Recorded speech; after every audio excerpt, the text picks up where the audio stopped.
अस्सलाम वालेकुम। ओके जी, तो हमने ओटोस्क्लोसिस कम्प्लीटली स्टडी कर लिया था। अब हम चलते हैं उसके ट्रीटमेंट की तरफ। सबसे पहले हमारा मेडिकल ट्रीटमेंट आ जाएगा, जो कि कोई एग्जिस्ट करता ही नहीं है। पहले हम सोडियम फ्लोराइड यूज़ कर रहे थे। मैंने आपको लास्ट वीडियो में पढ़ाया कि एक इमेच्योर एक्टिव लेजन्स होती हैं जब हमारी बोन न्यूली बन रही होती है, ठीक है। तो उसको रोकने के लिए हमने सोडियम फ्लोराइड वगैरह दिया था ताकि बोन यहीं पे रुक जाए और यहीं पे ही मेच्योर बोन बन जाए। आगे ज़्यादा कंडीशन वर्स ना हो, हमारे कोकलिया तक कंडीशन ना जाए, सेंसरी न्यूरल हेयरिंग लॉस ना हो। लेकिन इसके लिए भी बहुत ज़्यादा अब कंट्रोवर्सीज आ चुकी हैं, इस वजह से हमने इसको भी ख़त्म कर दिया हुआ है। अब हम सिर्फ सर्जिकल ट्रीटमेंट ही करते हैं ओटोस्क्लोसिस के लिए। सर्जिकल ट्रीटमेंट भी दो तरह का एग्जिस्ट करता है, एक स्टेपिडेक्टमी होता है, एक स्टेपिडोटमी होता है। स्टेपिडेक्टमी हम तब कहेंगे जब हम जो स्टेपिस की पूरी फुट प्लेट है ना, उसको रिमूव कर रहे होंगे। पूरा का पूरा स्टेपिस रिमूव करना है और हमने प्रोस्थेसिस लगा देना है, आर्टिफिशियल स्टेपिस लगा देना है। लेकिन स्टेपिडोटमी के अंदर हमने जो उसकी स्टेपिस की फुट प्लेट है ना, उसको लगे रहने देना है, उसके सेंटर में सुराख करना है, ठीक है। और हमने यहाँ पे अपना प्रोस्थेसिस लगा देना है। ये सिर्फ इसकी जो ऊपर वाली बोन्स है ना वो रिमूव करनी है, सेंटर में प्रोस्थेसिस लगा देना है, ठीक है। वो प्रोस्थेसिस जब स्टक करेगा तो हमारी वो वाइब्रेशन अंदर इनर ईयर में जाएंगे और हमारा फंक्शन परफॉर्म हो जाएगा।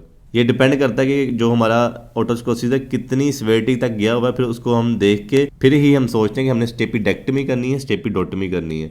उसके बाद हमारा फिर प्रोस्थेसिस आ जाएंगे। प्रोस्थेसिस जो कि देखने में ऐसे लग रहे होते हैं, ये जो हम इसको हम फंसा देते हैं, जो हमारा पीछे इंकस है ना उसके प्रोसेस के साथ फंसा देते हैं। ये आगे जाके हमारा जो प्रोस्थेसिस है जाके लग जाता है हमारे ओवल विंडो के ऊपर। और फिर जो हमारे प्रोस्थेसिस हैं ये टेफ्लॉन मटेरियल के भी बने होते हैं, स्टेनलेस स्टील के भी बने होते हैं, प्लेटिनम टेफ्लॉन के या टाइटेनियम टेफ्लॉन के, ठीक है। डिफरेंट टाइप ऑफ मटेरियल के बने होते हैं। और अगर हम जब ये सर्जरी कर देते हैं तो 90% पेशेंट इंप्रूव हो जाती है, उनकी हेयरिंग इंप्रूव हो जाती है। उसके बाद हमारा आ जाएगा selection of patient for stapes surgery, ठीक है। सबसे पहले हम ये टेस्ट परफॉर्म करेंगे। अगर ये टेस्ट के ऊपर पेशेंट उतरता है फिर ही हम उसको सर्जरी के लिए सेलेक्ट करेंगे। सबसे पहले हम एयर कंडक्शन थ्रेशोल्ड चेक करेंगे। एयर कंडक्शन थ्रेशोल्ड होता है कि जो मिनिमम साउंड है जिसके ऊपर एयर कंडक्शन हो रही है उसको हम कहते हैं एयर कंडक्शन थ्रेशोल्ड। अगर वो 30 डेसिबल या 30 डेसिबल से ज़्यादा का साउंड होगा तो हम समझ जाएंगे कि अब इस पेशेंट को स्टेपिस सर्जरी की ज़रूरत है, क्योंकि अभी इससे ज़्यादा वो सोशली हैंडीकैप हो जाएगा, मतलब वो लोगों से मिलजुल नहीं सकेगा, उसको बहुत ज़्यादा ऊंचा सुन रहा होगा। उसके बाद जब हम एयरबोन गैप के लिए टेस्ट करेंगे तो हमें पता चलेगा कि 15 डेसिबल से ज़्यादा एयरबोन का गैप आना चाहिए। नॉर्मल जो हमारा एयरबोन गैप होता है वो 10 डेसिबल का होता है, ठीक है, या उससे कम का होता है। अगर इससे ज़्यादा का गैप आएगा तो हम समझ जाएंगे कि अब स्टेपिस सर्जरी की ज़रूरत है। या फिर हम रिने टेस्ट करेंगे तो वो नेगेटिव आएगा 256 हर्ट्ज़ के ट्यूनिंग फोक के ऊपर भी और 512 के ट्यूनिंग फोक के ऊपर भी। उसके बाद जब हम स्पीच डिस्क्रिमिनेशन टेस्ट करेंगे तो हमें 60% रिजल्ट आएगा या इससे कम का आएगा। नॉर्मल जो हमारा स्पीच डिस्क्रिमिनेशन होता है वो 100 भी होता है, इवन कि 70 से 100 के दरमियान पेशेंट जरूर फॉल कर रहा होता है। लेकिन अगर 60 है, 60 से थोड़ा सा ज़्यादा है तो हम समझ जाएंगे अब इसको स्टेपिस सर्जरी की ज़रूरत है। उसके बाद हम कॉन्ट्रा इंडिकेशन देख लेते हैं कि किन पेशेंट में हमने स्टेपिस की सर्जरी नहीं करनी। अगर उसका एक ही कान काम कर रहा है, दूसरा वाला ऑलरेडी डेड हो चुका हुआ है, एक कान काम कर रहा है, तो उसके अंदर हमने अवॉइड करना, उसके अंदर हम सर्जरी नहीं करनी। आपको पता है अगर हमारी सर्जरी कामयाब ना हुई तो पेशेंट परमानेंटली ही डेफ हो जाएगा, ठीक है। उसके बाद अगर हमने देखा कि उसके अंदर मीनियर्स डिजीज़ भी पाया जा रहा है, मीनियर डिजीज़ मैं आप लोगों को आगे जाके पढ़ाऊंगा। अगर हमने मीनियर डिजीज़ पाई है, साथ में ओटोस्क्लोसिस पाई है, ओटोस्क्लोसिस के लिए हम स्टेपिस की सर्जरी करने जा रहे हैं, कभी भी नहीं करनी, क्योंकि बहुत ज़्यादा चांसेस है कि सेंसो न्यूरल हेयरिंग लॉस हो जाएगा। सेंसो न्यूरल हेयरिंग लॉस होगा तो वहीं की वहीं बात रहेगी, हमारी सर्जरी का भी कोई फ़ायदा नहीं होगा। उसके बाद हमने यंग चिल्ड्रन में नहीं करनी। यंग चिल्ड्रन में 3 कॉजेज़ हैं, इस वजह से क्यों नहीं करनी, क्योंकि उसमें एस्टेशियन जो ट्यूब होती है ना वो डिसफंक्शन हो जाती है बहुत ईजीली। तो हो सकता है कि हमारा जो अंदर मिडल ईयर का प्रेशर है वो चेंज हो तो हमारी डिसलोकेशन हो जाए प्रोस्थेसिस की, या फिर हमारा जो इन्फेक्शन है वो स्टेशन ट्यूब से चला जाए हमारे मिडल ईयर में, वो जाके हमारे प्रोस्थेसिस को डिस्टर्ब कर देगा, मतलब एक्यूट ओटाइटिस मीडिया हो जाएगा। और बच्चों के अंदर जो ऑटोस्क्लेरोटिक फोकस बन रहा होता है ना वो बहुत फास्ट बन रहा होता है, बहुत जल्दी बन रहा होता है। तो अगर हमने प्रोस्थेसिस लगाया है तो वो उसके बाद दोबारा जो हमारा जो नीचे से बोन निकलेगी, स्पॉन्जी बोन निकलेगी, दोबारा जो प्रोस्थेसिस को कवर कर लेगी और दोबारा से फिक्सेशन हो जाएगी। तो इस वजह से हमने यंग चिल्ड्रन में करना, पहले इसको बढ़ावा नहीं देना है, ठीक है, फिर हमने स्टेपिस की सर्जरी की तरफ जाना है। उसके बाद हमने देखना है कि उस पेशेंट का प्रोफेशन क्या है। अगर वो प्रोफेशनल एथलीट है या हाई कंस्ट्रक्टर वर्कर है या फिर कोई डाइवर है जो पानी के अंदर डाइव करते हैं, या फिर कोई पायलट वगैरह है, या फिर कोई एयर ट्रैवलर है, बहुत ज़्यादा उनका आना जाना लग रहा था, कोई बिजनेस है आउट ऑफ द सिटी या आउट ऑफ द कंट्री, ठीक है, तो उनके अंदर भी हमने अवॉइड करना है, क्योंकि सर्जरी के बाद वर्टाइगो भी होता है, चक्कर वगैरह भी आते हैं, डिजीनेस वगैरह भी होती हैं। तो प्रोफेशनल अगर होगा, मतलब मिसाल के तौर पर अगर पायलट है तो वो अपनी जान को भी खतरा दे रहा है और साथ में दूसरे जो मुसाफिर है, ठीक है, वो उनकी जान के लिए भी खतरा बन जाएगा। मतलब डिजीनेस हुई, वर्टाइगो हुआ तो प्लेन का एक्सीडेंट हो सकता है, गिर सकता है, साथ में दूसरों की जान को भी लेके डूबेगा वो। तो उसके बाद हमारा अगर नॉइजी साउंडिंग का कोई पेशेंट है, मतलब कि वो किसी फैक्ट्री वगैरह में काम करता है जहाँ पे बहुत ज़्यादा नॉइजी साउंड है, अगर उसकी हमने सर्जरी कर दी तो उसको बहुत अच्छा सुनना शुरू हो जाएगा, बहुत अच्छा सुनेगा। तो उसके कानों में 24 घंटे आवाज़ बजेगी। तो नॉइस ट्रॉमा होगा, नॉइस ट्रॉमा की वजह से हमारे हेयर सेल्स डैमेज होंगे, हेयर सेल डैमेज होंगे तो हमें सेंसो न्यूरल हेयरिंग लॉस हो जाएगा। तो उन पेशेंट्स को भी हमने अवॉइड करना है। उसके बाद अगर किसी को ओटाइटिस एक्सटर्ना हुआ है, मतलब एक्सटर्नल ईयर का इन्फेक्शन हुआ है, साथ में टिम्पैनिक मेम्ब्रेन की अगर परफोरेशन वगैरह है, तो पहले हमने इनको ट्रीट करना है, उसके बाद ही हमने सर्जरी की तरफ जाना है। और इसी तरह आपको मैंने बताया था कि ओटोस्क्लेरोसिस प्रेगनेंसी में भी बहुत ज़्यादा हो रही होती है। तो अगर किसी को प्रेगनेंसी में ओटोस्क्लेरोसिस डायग्नोज हुई है तो हमने पहले प्रेगनेंसी कंप्लीट होने देनी है, पहले बच्चा पैदा होने देना, उसके बाद ही हमने सर्जरी की तरफ जाना है। उसके बाद हम चलते हैं स्टेप्स ऑफ स्टेपिडेक्टमी या स्टेपिडोटमी। ठीक है, सबसे पहले हमने जाना है, सबसे पहले हमने मिडल स्किन के अंदर इस तरह इंसिजन देना है। ठीक है, इंसिजन देना है और इसको स्किन को खींचना है, इसको रिमूव करना है। जब इसको हम ऊपर की तरफ खींचेंगे साथ ही हमारी टिम्पैनिक मेम्ब्रेन भी ऊपर की तरफ मूव कर जाएगी, नीचे से हमारा एरिया खाली हो जाएगा।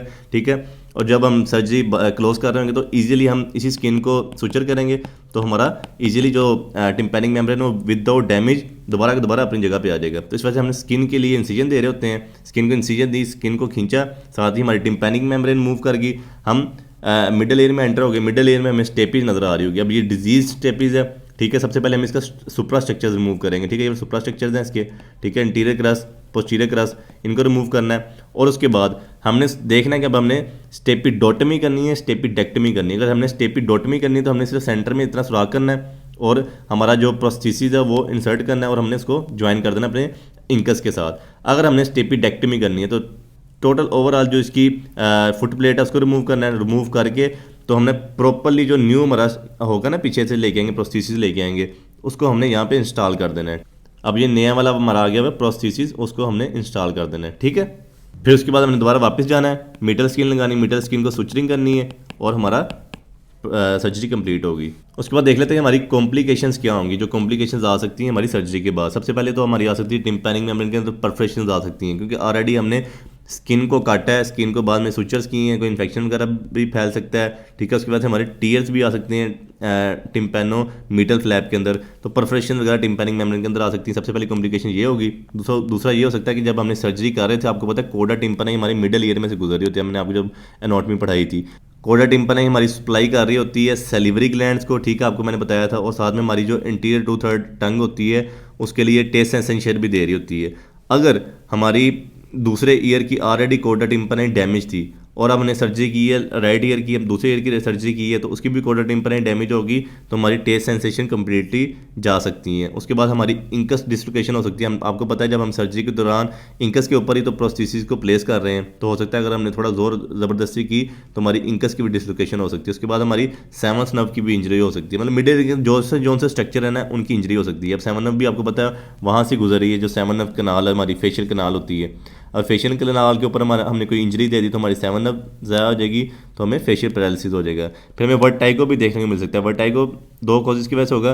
तो अर्ली पोस्ट ऑपरेटिव पीरियड के अंदर जब हमने भी सर्जरी की है, ताज़ी सर्जरी की है, उसके बाद हमें जो सिम्टम्स आएंगे, वर्टाइगो अगर आया तो उसका कॉज हो सकता है कि इंट्रा ऑपरेटिव ट्रॉमा हो गया। हमने सर्जरी करते कोई दरमियान हमने कोई कोकलिया को डैमेज कर दिया, कोकलियर नर्व को डैमेज कर दिया है, या फिर कोई इन्फेक्शन चला गया तो सीरस लेब्रिंथाइटिस हो सकता है, या फिर कोई हमारा लॉन्ग प्रोसेसिस था, मतलब नॉर्मली इतना प्रोसेसिस होना चाहिए था, उसको यहीं पे हमारी ओवल विंडो पे मूव करना चाहिए था। अगर लॉन्ग प्रोसेसिस डाल दिया तो वो जाके अंदर हमारे कोकलिया के ऑर्गनो कोटाई वगैरह, अगर ऑर्गनो कोटाई वगैरह के अंदर जाके लग गया, उसे अंदर डैमेज कर दिया, तो आपको पता है हमारा वर्टाइगो आ सकते हैं, वर्टाइगो के सिम्टम्स आ सकते हैं। और लेट सिम्टम्स अगर आएंगे तो वो हो सकता है हमारा पेरीलिम्फ फिस्टुला बन चुका हो। आपको पता है हमने अब जो मिडिल वाल है, जो हमारी मिडिल ईयर की है, वही तो हमें सेपरेट कर रही है इनर ईयर से। अगर उसके अंदर हमने कोई सुराख वगैरह छोड़ दिया तो उसके अंदर हमारा बन जाएगा फिस्टुला, हमारा जो पेरीलिम्फ होता है अंदर। आपको पता है ना हमारा पेरीलिम्फ है और एंडोलिम्फ है। पेरीलिम्फ निकल के हमारा आ सकता है मिडिल ईयर के अंदर। पेरीलिम्फ मिडिल के ईयर के अंदर आएगा तो हमारी सारी की सारी एनाटॉमी डिस्टर्ब हो जाएगी अंदर जो उसकी इनर ईयर की है। ठीक है, इनर ईयर की भी एनाटॉमी डिस्टर्ब हो जाएगी और मिडिल ईयर में भी हमें फुलनेस महसूस होगी। उसके अंदर भी हमारा फ्लूइड आ रहा होगा जो होगा पेरीलिम्फ होगा, तो उसकी वजह से हमें वर्टाइगो आ सकता है। दूसरा लेट कॉज हो सकता है बिनाइन पैरोजिज्मल पोजिशनल वर्टाइगो, जो कि हम जब पोजीशन चेंज करते हैं तो तब भी हमें वर्टाइगो आ रहा था। इसका कॉज ये होता है कि आपको पता है जो हमारा यूट्री कलर ना उसके अंदर हमारे क्रिस्टल्स पाए जाते हैं, जिसे हम कैल्शियम कार्बोनेट क्रिस्टल्स कह रहे होते हैं। वो कैल्शियम कार्बोनेट क्रिस्टल निकल के हमारी अगर सेमी सर्कुलर कैनाल्स के अंदर चले जाएं, सेमी सर्कुलर कैनाल्स के अंदर अगर हम कोई क्रिस्टल चला गया तो हमारी सेमी सर्कुलर कैनाल्स की हेयर सेल्स को इनिशिएट करेगा। वो समझे कि हमारा बैलेंसिंग चेंज हो रही है, मतलब हमारा हेड इस तरह मूव कर रहा है, हेड इस तरह मूव कर रहा है, तो मतलब एक तरह का ना जो इक्विलिब्रियम है ना वो डिस्टर्ब हो जाएगा, उसकी वजह से हमें वर्टाइगो के सिम्टम्स आ सकते हैं। उसके बाद आपको मैं बता चुका हूँ पेरिलिम्फ फिस्टुला की वजह से भी हमारे मसले मसाइल आ सकते हैं, जो मैं आपको बताया हूँ हमारा फिस्टुला बन रहा होगा। उसके बाद हमारा कंडक्टिव हेयरिंग लॉस हो रहा होगा, उसके 4-5 रीज़न हो सकते हैं। अगर हमने शॉर्ट प्रोसेसिस डाल दिए, ठीक है, मतलब हमारी कंडक्शन ही नहीं होगी साउंड वेव्स की, ठीक है। और अगर हमने लॉन्ग प्रोसेसिस डाल दिया तो आपको पता है वो एक तरह की फिक्सेशन ही हो जाएगी। वो लॉन्ग प्रोसेसिस तो प्रॉपर्ली ओवल विंडो पे जाके लगेगा ही नहीं, वो अंदर जाके इंट्रास्ट्रक्चर्स ऑफ इनर ईयर पे लगेगा, कोक्लिया पे जाके लगेगा। उसके बाद हमारा कंडक्टिव हेयरिंग हो सकता है अगर हमारा डिस्प्लेसमेंट ऑफ प्रोसेसिस हो जाए, मतलब प्रोसेसिस टूट के गिर जाए, या फिर इंकस इरोजन हो जाए। आपको पता है इंकस के ऊपर बोन है, वो उसके अगर ऊपर हम जाके कोई टेफ्लॉन मटेरियल का लगा रहे हैं, प्रोसेसिस लगा रहे हैं, तो एक दिन बोन भी इरोड हो सकती है। बोन इरोड होगी, ये लेट सिम्टम है, तो उसकी वजह से हमें कंडक्टिव हेयरिंग लॉस हो सकता है। फिर हमारा सेंसोन्यूरल हेयरिंग लॉस आ जाएगा, जो कि अब हमारे मसले मसाइल होंगे इनर ईयर के। उसमें हो सकता है इंट्राऑपरेटिव ट्रॉमा कर दी है, जब हम सर्जरी कर रहे थे हमने कुछ कोक्लिया में मार दिया, या कोक्लिया के जो फिस्टुला वगैरह बन गया, या फिर कोई लैब्रिन्थाइटिस हो गया। आपको पता है जो हमारा इन्फ्लामेशन ऑफ इनर ईयर हो जाए सर्जरी के दौरान, तो भी हमें मसले आ सकते हैं। बाकी जो डेड ईयर है तो वो भी हो सकता है। डेड ईयर भी बहुत लेस कॉमन है, 200 में से एक केस होता है कि किसी पेशेंट का जो ईयर है वो प्रॉपरली ज़ाया ही हो जाए, ठीक है। तो वरना इस तरह होता नहीं, सर्जरी बहुत कामयाब है। 90% केसेस के अंदर जो हमारी हेयरिंग है ना वो वापस आ जाती है। उसके बाद हमारा एक प्रोसीजर हम पहले यूज़ करते थे, स्टेपीज मोबाइलाइजेशन। मोबाइलाइजेशन कहेंगे इसको।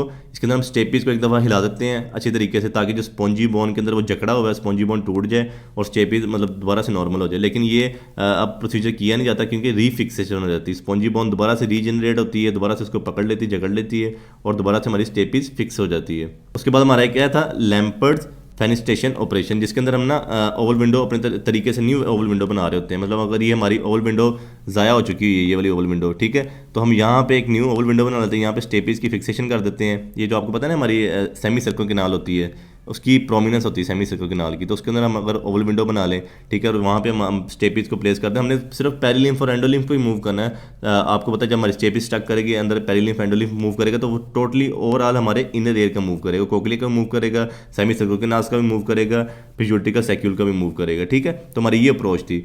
लेकिन इसके अंदर ये हुआ कि हमारा अक्सर औकात यहाँ पे बन जाते हैं मस्टर्ड कैविटी बन जाती है। आपको पता है अगर कहीं पे भी हमने यहाँ पे एक्स्ट्रा सुराख कर दिए तो पीछे हमारी सारी मस्टर्ड बोन है, तो पोस्ट ऑपरेटेड मस्टर्ड कैविटी बन सकती है, जिसके अंदर बहुत ज़्यादा इन्फेक्शन हो सकते हैं। फिर इसके लिए हमें हमारा जो हमने पूरा प्रोसीजर किया था वही सारा डैमेज हो जाएगा, तो हेयरिंग लॉस हो जाएगा 25 डेसिबल का, जो कि कभी भी करेक्ट हो ही नहीं सकता। तो हमने बेहतरी लाने के बजाय और भी बर्बाद कर दिया, इस वजह से ये ऑपरेशन अब फेल्ड है। उसके बाद हमारे हेयरिंग एड्स आ जाएंगे, जो कि सबसे बेस्ट है। अगर कोई पेशेंट रिफ्यूज़ करता है सर्जरी के लिए, या कोई पेशेंट फिट नहीं है सर्जरी के लिए, हमने खुद चेक किया, जो हमने आपको बताया टेस्ट करते हैं, तो हम फिर उसके लिए हेयरिंग एड्स लगा देते हैं। That's all for otosclerosis. इंशाल्लाह नेक्स्ट वीडियो में मिलते हैं।